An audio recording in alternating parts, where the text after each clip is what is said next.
ओम शांति। आज 6 दिसंबर 2020 के अव्यक्त बाप दादा के मधुर वाक्य हैं।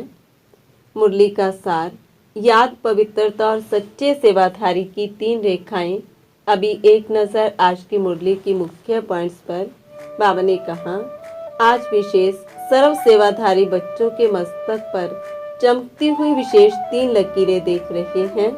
एक है संपूर्ण योगी जीवन की लकीर, दूसरी है पवित्रता की रेखा व लकीर, तीसरी है सच्चे सेवाधारी की लकीर। तीनों रेखाओं में हर बच्चे की रिजल्ट को देख रहे हैं। पहली याद की लकीर सभी की चमक रही है, लेकिन नंबरवार है।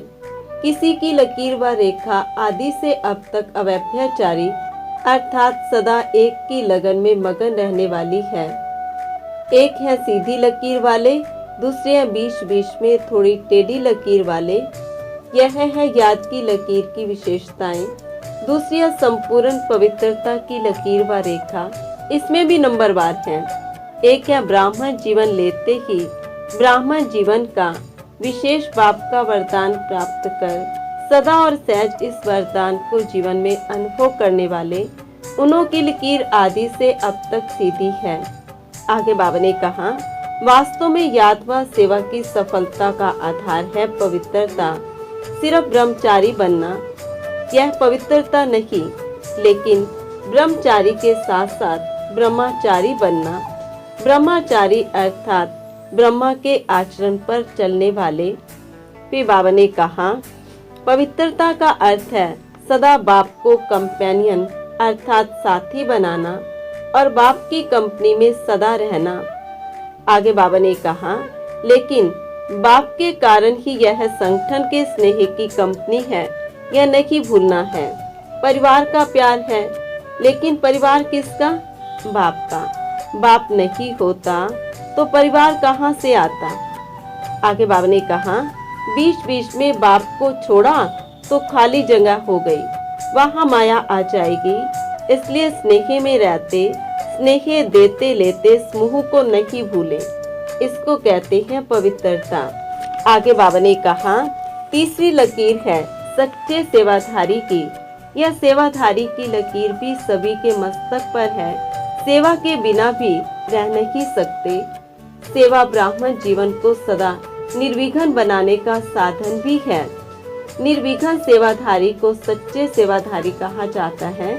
आगे बाबा ने कहा, विघ्न आना यह भी ड्रामा की नूंद है। इसको विघ्न न समझ अनुभव की उन्नति हो रही है, इस भाव से देखो तो उन्नति की सीढ़ी अनुभव होगी। फिर बाबा ने कहा, विघ्न को विघ्न नहीं समझो और विघ्न अर्थ निमित्त बनी हुई आत्मा को विघ्नकारी आत्मा नहीं समझो, अनुभवी बनाने वाले शिक्षक समझो। फिर बाबा ने कहा, सेवा में सदैव स्वच्छ बुद्धि, स्वच्छ वृत्ति और स्वच्छ कर्म सफलता का सहज आधार है। आपके कमजोर व्यर्थ संकल्प ने यह व्यर्थ वायुमंडल की सृष्टि बनाई। इसलिए सदा सच्चे सेवाधारी अर्थात पुराने वाइब्रेशन को समाप्त करने वाले। फिर लास्ट में बाबा ने सेवा की युक्ति बताते हुए कहा, लेकिन हर सेंटर या आसपास के मिलकर करो, क्योंकि कई यहाँ तक नहीं पहुँच सकते तो वहाँ पर भी संगठन का जो प्रोग्राम होता है उसमें भी उन्हों को लाभ होता है। तो पहले पहले छोटे स्नेह मिलन करो, फिर जोन को मिलाकर संगठन करो, फिर मधुबन का बड़ा संगठन हो, तो पहले से ही अनुभवी बन करके फिर यहाँ तक भी आएंगे। लेकिन देश विदेश में एक ही टॉपिक हो और एक ही वर्ग हो।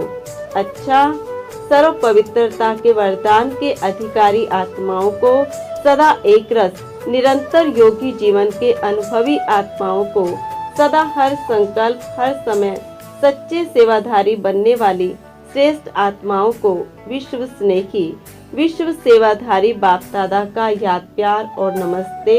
रूहानी बच्चों की रूहानी बाप दादा को नमस्ते। गुड मॉर्निंग, नमस्ते बाबा, नमस्ते, शुक्रिया बाबा, शुक्रिया। आज का वरदान है, कंबाइंड स्वरूप की स्मृति द्वारा अभूल बनने वाले निरंतर योगी भव।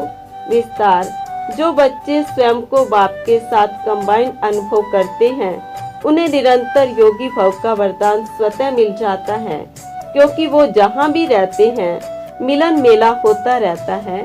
उन्हें कोई कितना भी भुलाने की कोशिश करे, लेकिन वे अभूल होते हैं। ऐसे अभूल बच्चे जो बाप को अति प्यारे हैं, वही निरंतर योगी हैं, क्योंकि प्यार की निशानी है स्वतः याद। उनके संकल्प रूपी नाखून को भी माया हिला नहीं सकती। स्लोगन: कानून सुनाने की बजाय उसका निवारण करो तो दुआओं के अधिकारी बन जाएंगे। अच्छा, ओम शांति।